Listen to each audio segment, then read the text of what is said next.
What up, B Squad? It is your boy JB, and I am here today with the review for Real Housewives Ultimate Girls Trip.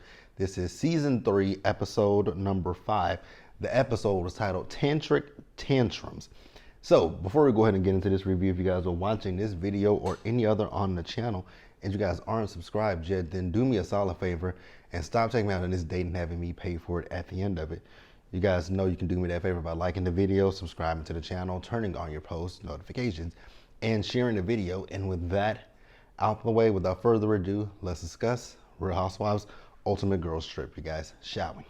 All right, you guys, so I think we have what, 2 more episodes left of Girls Trip. Kind of ready for it to be over, just to be honest with you. So this episode, we open up, and once again, Gizelle is still complaining and bitching about that bottle of Casa Azul. It's like, oh my God, lady, when you get back home, take your end to the nearest liquor store and buy another bottle, because it was annoying me. Like, she is even talking in the interview with the producers. Mind you, this is post season. Now I know when they're in the interviews, they have to talk in third person. They have to talk in the third person, and they kind of have to talk in the past tense, right? Because as you know, those interviews are supposed to be like real time, even though we know they're not real time. But the fact that she's just getting on my nerves. Now I will say that I thought it was funny that Heather and her, you know, she and Porsha were together, and Heather was like, you know what, you want to go back to my room and take a shot of some Casa Azul? I don't think, now see, here's my thing when it comes to the Casa Azul. I don't think anybody took it, honestly. I feel like either Gizelle misplaced it, or Gizelle is a lush and drank the shit up. Like, or why didn't you even think that maybe production moved it, or the housekeeping staff moved it? Somebody might have moved that, instead of you going the dramatics and assuming that your cast members took it, right? So Pepsi, now see, I saw this on social media too, where people were like, well, Pepsi's a paid actor. I don't care what he is. Gizelle was a terror to that man. But he was telling the ladies how he's not happy with how they've been acting. And I mean, this is Housewives, right? These are Housewives. So we know that when the girls go on their girls trips, most times when the ladies go on their girls on the cast trips, there are some times where they have some drama, but for the most part, they typically go on their cast trips and just have a good time. There are some exceptions to it, like when Sheree and Marlo got into it in Africa. There's been some other times. I know that, you know, the New York ladies have had some issues when they've gone out of the country, so it's far and few between. But most times the ladies can be like, you know, well, we're not in our cities, we are in a different country. Let's have a little fun. Let's see who. Marisol. I really want Marisol to just, first of all, the word cockies, it annoys the shit out of me. I want that banned from her vocabulary. I want her to never say cockies again in my, like, if I never hear Marisol say cockies, I would be entirely happy. I would really be entirely happy if Marisol doesn't return for season 6 of Miami. That would make me happy. That would make me the happiest. Like, ugh. So we see the ladies as they went to dinner, right? So Gizelle brings up how Leah, well, the things that, you know, she heard, that Leah believes that Porsha hates her. And it wasn't that, you know, Leah said, I didn't say that she hated me. And she didn't. Candace didn't even say that she hated her. You know, it was just how it came across. It made it seem like that. But Porsha says that Leah isn't her vibe. Now, here's my thing, Porsha, you might not be her vibe. Like, you might not be anybody's vibe. What the hell has Leah done on this trip that's annoyed you so much, right? The girl is on her period. The girl is sick. It happens. But Porsha was being, you know, that poor Leah thing, she did not have to do that. You could have done anything else besides poor Leah. Pia, it's so many other things that Porsha could have said instead of poor Leah. But it is what it is, and I really don't care, to be quite honest with you guys, right? So Porsha said that you don't like me, I don't like you. Then she said, bye Leah, bye Porsha, bye Leah, By Porsha? Like, oh God, Porsha was getting on my, Porsha really is on this show getting on my nerves, and I never thought I would say that. It's like Porsha is doing the most. Talking about Leah wanted a moment with her. Leah didn't bring it up. It was Giselle who. Oh my God. Okay. So Marisol feels that Candace is the loudest person out in the group. I was like, are you serious? The loudest person in this group. Not the witch who was just screaming over some damn Casa Azul, the same woman that told you and Alexia to stop speaking Spanish. But Candace is the loudest one. I'm with Candace. Y'all are up Portia's big ass and you up Giselle's ass too. I don't understand. Like, how can y'all be riding for a witch who told you to stop speaking your native tongue? Okay, let's pause here and move forward. So after the dinner, we see Heather and Whitney. They finally made up. Thank God for that, because I was like, I cannot continue to listen to Whitney and Heather talk about this shit from season 3 that I didn't watch. I'm not gonna sit here and listen to them complain about the same old crap. It's just not gonna. It's not gonna happen. So after they did that, they went and jumped in the pool with those microphones on. I was like, ooh, production didn't like that. I'll give you guys, actually, you guys, go look up something on, I'm pretty sure it's on YouTube. Go look this up. It is the funniest scene I've ever saw in reality TV. So, there's a show, if you guys don't know, it's a show called Big Brother, and they put like 16 people into a house to see who can, they fight for power, head of household, power, veto, and other things throughout the season, right? But the goal is to make it to the final 2. And once you get to the final 2, the jury of 7, or at that time it was jury of 7, but now it's a jury of 8 or 9, I believe, right? It's a jury of 8, right?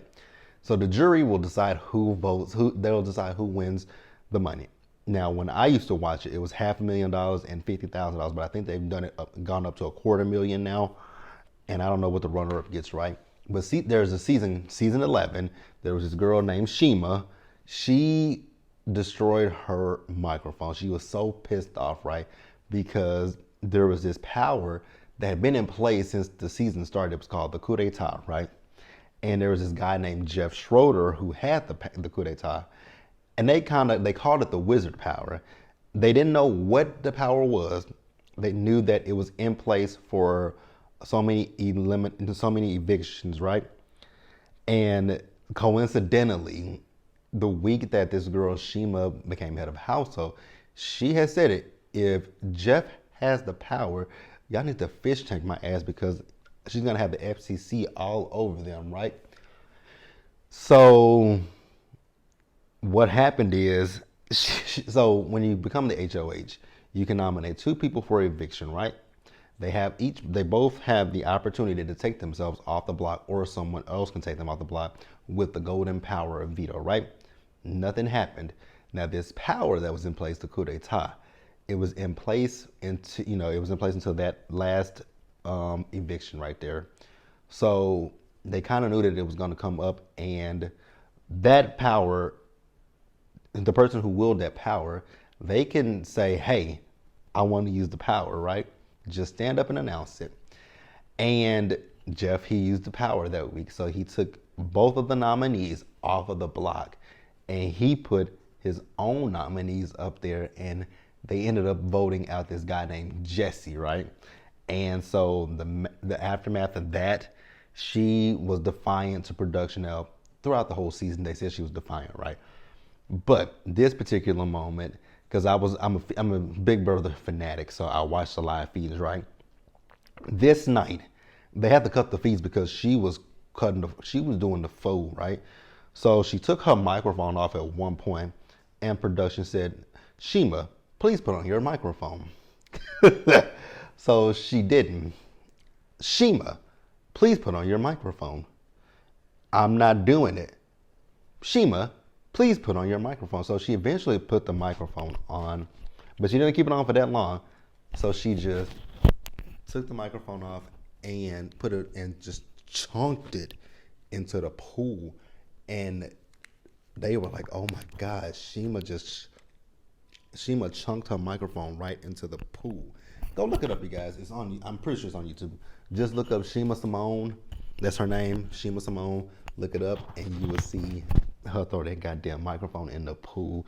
And they actually sent her home because of that, and multiple other violations. But go look at it. So yeah. The next day, we see all the ladies as they're getting ready. So this is the day that they're getting ready to go to the temple, right? Leah, she wasn't able to go to the temple because she's sick. She had to run to the bathroom. I think she was dry heaving. Ooh, that's the I hate that because I've done that quite a few times where you want to. It's like it's right there and you feel it, but it won't come up. Ooh. So they took Leah to the hospital, and when they went to the temple, this was the most peaceful that these ladies have been this entire trip. The most peaceful. And after the temple, Pepsi had these, I don't know, if those were fortunes or something that he was reading to him. The only one that I thought about was when he told Porsha that she got to watch out for the lesbians. I was like, say what now? The lesbians. But it was funny. Yeah, I just don't know what Pepsi was saying to those ladies because I really wasn't listening, to be quite honest with you. I heard it, but I was like, are these fortunes or what? Because I was just like, puzzle me confused because I didn't understand it. Then the ladies, they got back to the house. So Candace called to check on Leah. Leah's like, she's still at the hospital. She's not really feeling that much better, but she's okay for now. So the ladies had dinner, and that's actually where it ended. Now I'm gonna keep it real with you guys. So the dinner, I tried to watch this scene 3 different times, and each time I went to sleep. So I don't know what. The last time I finally watched it, the last time I watched, the third time, I went to sleep, but I woke back up and I saw Candace on one of those on those little floaties in the pool, and I was like, and I didn't know, I don't know what she was doing, but I know she flipped over, and I was like, and it looked like she might have not had no clothes on. I don't know, but you guys can let me know. But yeah, this episode, it was filler. And I don't know how you have a filler episode on a streaming service because nothing happened. Besides the earlier part with Giselle still screaming and complaining about that damn Casa Azul bottle. Like, girl, it just says I'm broke as fuck, right? It just tells me that Jamal ain't doing nothing for you. I mean, I know you don't need him to do nothing for you, but what are your Potomac checks looking like? Oh, speaking of Potomac, let's just, before we end the review, let's just briefly speak on that real quick. So I know that season 8 of Potomac has started filming. I know that I heard that all of the ladies have been asked to return from season 8. There is a little rumor out there that Jacqueline is potentially testing for a champagne flu. I'm cool. I guess I would be cool with that, right? She can take her best friend's champagne flu, and I'd be happy with that. They say Robin is back. Whatever. I did see a photo floating around because they were filming the other day at Hey Arnold Stewie's house, right? And Deborah, aka Ghostface, was there. I was like, oh my God, y'all are giving this thirsty ass woman more light. Why are we doing that? But that's really all I got for this episode, you guys. If there's anything that I left out with this episode, leave it down in the comment section. This season, it's not giving what I expected it to give. I was kind of looking forward to this season, but the first 3 episodes kind of started good, but these last 2 episodes have been a no for me. Let me know what you guys feel in the comment section. Hopefully they can wrap the season better than what it is currently, because I just ain't really feeling it, right? And season 4, I damn sure ain't gonna be feeling that because that trash box Brandy Glanville is returning, and I ain't reviewing that because y'all know I don't like her. I don't see it for her. I've never saw it for that trashy ass woman. But that's it. Let me know what you guys thought about this episode in the comment section below. Subscribe to the channel, turn on your post notifications, share the video, you guys. And until the next time, stay safe. Take care of yourselves, you guys. Wash your hands. Be blessed, and I'll see you guys for the next one. Bye, you guys.